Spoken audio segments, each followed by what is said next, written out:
Alors, bienvenue sur cette dernière vidéo concernant comment définir sa stratégie de marketing en ligne en 3 jours pour booster ses ventes. Si c'est la première fois que tu tombes sur cette vidéo, alors je suis Moulika Takabassi.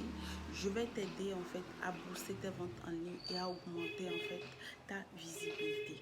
Donc, nous avons commencé une thématique depuis quelques jours et aujourd'hui nous allons clôturer ça sur le point comment définir en fait ses objectifs marketing. En termes d'objectifs marketing, aujourd'hui, je vous parle de 3 objectifs qui pour moi sont vraiment très importants. Je vous parle des objectifs de vente, des objectifs liés au contenu et des objectifs liés aux médias sociaux.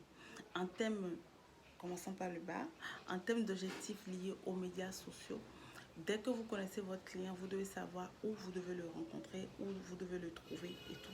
Parce qu'on a déjà parlé du client de cœur en long et en large et tout. Donc, dès que vous connaissez votre client, vous savez que votre client se trouve peut-être sur Facebook, votre client se trouve déjà sur Instagram, ou bien que votre client doit se trouver forcément sur LinkedIn, sur Snap, sur Google, quoi encore, sur Twitter, etc.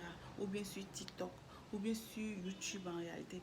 Donc, c'est vous qui connaissez votre client, c'est vous qui savez là où il doit vous attendre, là où il espère vous voir.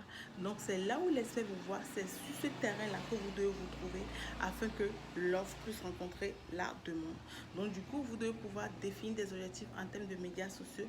Est-ce qu'il faut rester sur tous les médias sociaux ou bien il faut rester sur 2 médias sociaux ou bien sur un seul? Moi, je dis souvent de varier. Le un seul, moi, je le supprime. Il faut avoir au moins 2 canaux de travail, en fait, par rapport à vos clients et tout. Après, nous allons parler des objectifs de contenu. Vous devez pouvoir éduquer, en fait, vos cibles. Vous devez développer des contenus qui doivent lui permettre de comprendre, de saisir en fait les avantages du produit, les résultats auxquels il doit s'attendre en utilisant ce produit ou en souscrivant à ce programme ou en achetant en fait ce service et tout. Donc vous devez pouvoir faire des contenus, développer de petits contenus par rapport à ça, histoire de lui apporter un plus par rapport à ce produit-là. Parce que quand on prend un produit, il y a toute une information au-dessus du produit que à vue d'œil, un client lambda ne peut pas forcément tout savoir. Un produit peut être multifonctionnel, vous comprenez? Donc, dès que vous êtes le créateur de votre produit, c'est vous qui savez en fait ce que ce produit-là peut apporter dans la vie de votre client. Et c'est par rapport à ça en fait que vous allez développer les contenus pour pouvoir le toucher, pour pouvoir l'éduquer, pour pouvoir l'informer et pour pouvoir lui montrer l'avantage en fait de votre produit. Après, un dernier objectif, c'est l'objectif lié aux ventes. Vous devez pouvoir définir le nombre de ventes que vous voulez faire par mois, par semaine ou par an. Ça vous permet d'être objectivé. Parce que c'est par rapport à ces objectifs, par rapport aux objectifs de vente, vous savez en même temps quel est le chiffre d'affaires que vous devez avoir. Et quand on parle d'entreprise, on parle de chiffres. On parle de chiffres pourquoi? Parce que les chiffres sont là pour gérer les dépenses. Les chiffres sont là pour gérer les charges autour du produit.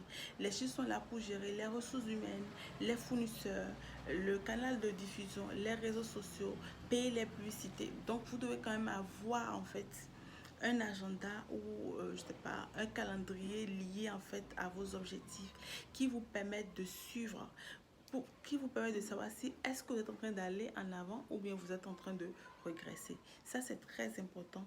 Donc, ces 3 objectifs-là sont déjà très importants pour vous. Mettez-les en pratique, mettez-les en œuvre et regardez votre business dans les mois à venir.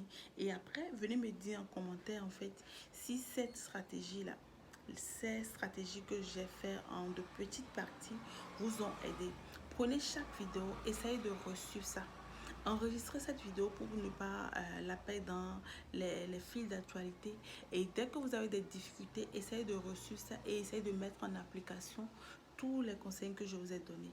Et si vous êtes bloqué, n'hésitez pas à prendre un coaching privé. Écrivez-moi en privé, souscrivez, prenez un coaching privé parce que plus vous augmentez votre valeur, plus le produit aussi prend du volume, plus vous investissez sur vous, plus votre valeur aussi change. Donc moi, je vous dis merci de m'avoir suivi jusqu'à la fin. J'espère que si tu tombes sur cette vidéo, tu feras le lien. Tu iras suivre les précédentes pour pouvoir mieux comprendre. C'est vrai que c'est des vidéos vraiment indépendantes. Hein. ils sont très indépendants. Mais comme nous sommes en train de parler de définir une stratégie, on a touché certains mots très importants. Ça va vous permettre déjà d'aller à un niveau donné, ça va vous aider à booster un peu vos ventes.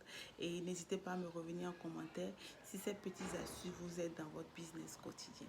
Alors, on se dit à bientôt et à la prochaine.